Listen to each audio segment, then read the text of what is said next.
Hi, welcome to Akamai TV. My name's Will Law.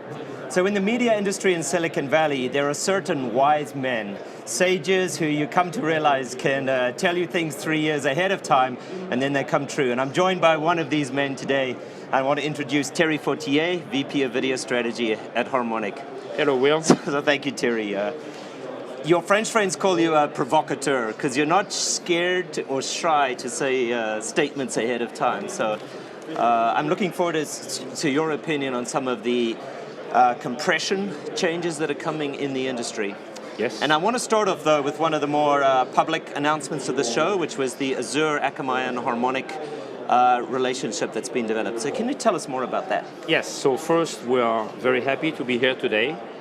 Second, obviously, we worked together for many years on many topics, and now we want to scale our partnership, and of course, we wanted to invite Microsoft Azure to the party because they are such a strong technology company, cloud technology company, and together Harmonic with Akamai and Microsoft Azure, I think this is going to be a winning ticket.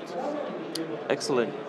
Now, I follow your tweets online. You're tweeting more and more about 8K, and I know there's a divergence of opinion at the show. There are people who shake their heads and say 8K is ridiculous, and then there are other people who are selling television. So what's the reality today around 8K? Yes, so in all fairness, full disclosure, I'm president of the Ultra HD Forum, and I'm working for Harmonic. Yeah. I will give you first the Harmonic perspective, which actually is on our blog.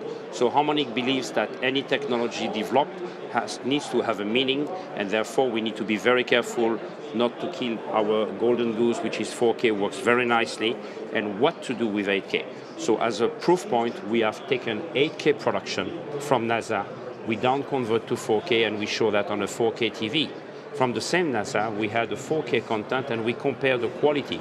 There is a significant improvement in terms of video quality from the 8K down converted. That's one data point.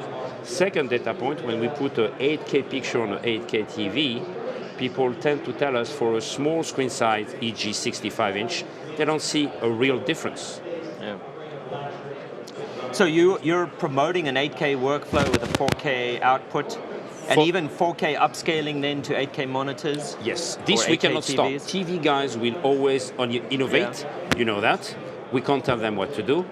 So I think the screen size will increase. The resolution of the panel is going to increase. At some time, people will be to afford 8K TV. Will it be 8K content? I'm not so sure yet. Yeah.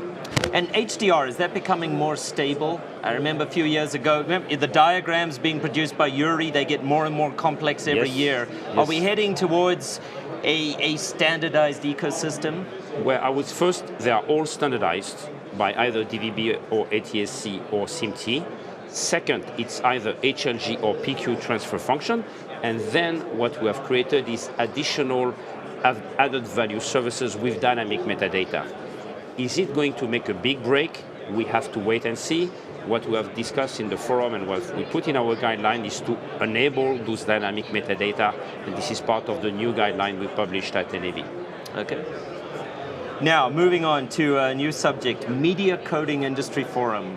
People may not know what they are. They were started last year at IBC. So what is their goal in life? And how successful do you think their mission will be? So it all started from the disappointment of HEVC. No clear patenting rules, no clear licensing rules, sorry, and a very fragmented opinion from the licensors, and people do not like that. So what we said, if we build a new codec, MPEG, VVC, 50% better than HEVC, we have upfront to control all those people who have IP. We put them in one room, MCIF, for Media Coding Industry Forum, and we make them understand if they do the same mistake as HEVC, we might do AV2 in the future. Yeah.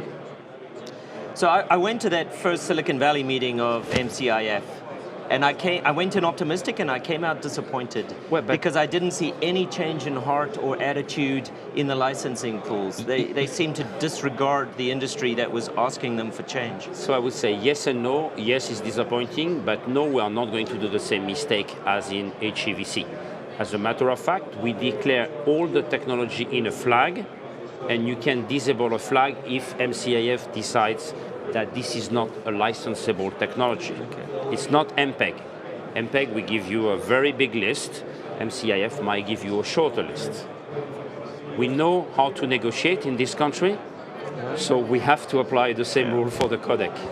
So what about EVC, the MPEG codec that nobody knows about, but that's coming? How does it differ from VVC? Yes. And what do you think its chances are? EVC was an attempt from Qualcomm, Huawei, and Samsung to reduce the specification, to control the tools, therefore the licensing, and therefore bring a lower performance than VVC, maybe 25%, but in a much more controlled way. And this is a child born from MPEG, not MPEG and ITU. So we'll see what this will come at the end. I cannot tell you right now because I don't have my crystal ball, but I think we need more choices. As a matter of fact, at this conference, we show live HD AV1. You remember you were telling me I was a bit too skeptical or cynical. Now the same Thierry Fautier is showing you the proof. I think in this industry, we need to show the proof. We can't do lobbying and marketing and false statement. We have to be honest to put the facts on the table. Now the rise of Sysfel that came out, were you expecting that? Do you think that'll slow down the AV1 train, or was it coming anyway, and that it's therefore coming anyway because some people believe they have essential patents. I'm not a lawyer. I won't give you a comment if those patents are essential, but I'm not surprised. Yeah. Okay. So, cloud versus boxes. Harmonic sells boxes and has done for many years, and now it's all about your cloud-based solutions. Do you see a hybrid solution going forward in that, or do you see a move over to the cloud that's here to stay? So the cloud first is a bit of a disruption for our customers, so it will take time. Let's not fool ourselves. When you say boxes, I would say more software that can be either on an appliance or can run on data center. Now the cloud, what we see, the take-up of the cloud is for operators who want to have a modern architecture, cloud native, for operators who want to have a dynamic service, sports, World Cup, special event. IndyCar is the announcement we made at the show. In 5 weeks, those people were able to launch a service. Telkomsel, if you remember, in Indonesia, in 6 weeks, they were able to launch a service with a box, with a software, on-premises, private cloud. You can't do that. So we want to enable new services, faster, smarter, and hopefully go to all the screens, not set-top box, not TV, but also mobile. And this is possible because you have a very flexible way to launch a service. And I think what is really underrated is the DevOps aspect. Time to repair in either box or software can be several weeks. Time to repair in the DevOps environment is several days. And you know what it is, you manage a service. Yeah, I think the unappreciated thing about the cloud is it's the cloudification of the expertise to run the equipment. You don't need the expensive engineer on site who's programming. Part of what you're paying for in the cloud is the delivery, the processing. It's also the people, and that's a forgotten side of it. But we need also to transform our customers. And sometimes they resist. They say, "Oh, I need to hire a new team." The answer is yes. Okay. So one last question for you. Harmonic, you got a lovely booth upstairs.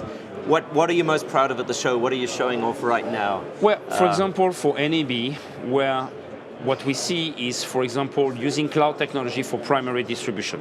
People have tried to do satellite in the past, but for virtual MVPD, it's not something that fit the culture.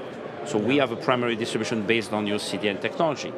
Second, ATSC 3.0. 3 years ago, when I said to my colleagues, sales, ATSC 3 is coming, they told me, no. Now it's running in our booth. You have announcement from Pearl saying we are going to deploy 40 stations. It's a reality, and it's an added value services, broadcast and broadband. And this is huge. Even the DVB people, they start to be a bit pale because they don't have that in their toolbox. Why? They never build it. So I think we are reaching a point of non-return. You have to move forward in this type of direction. Things closer to my heart, innovation. We show AI video processing. We show 8K on the tablet for personalized broadcasting. We show AV1 live on HD. Things people were not even thinking it was possible 12 months ago. Yeah. So I advise people to come and spend time on our booth. And of course, we're also going to put that online through blogs. This is all exciting, and we're quite happy to share with you this technology and make it available to Akamai. Well, thank you. So thank you for your partnership with Akamai, and also thank you for your leadership, UHD Forum, in the industry, in Dash now for many years as well. So all of that's appreciated at a very personal level. Thank you very much, and see you at the party tonight. I will do that. So that will be us from Thierry and myself, and Akamai TV will return shortly. Thank you.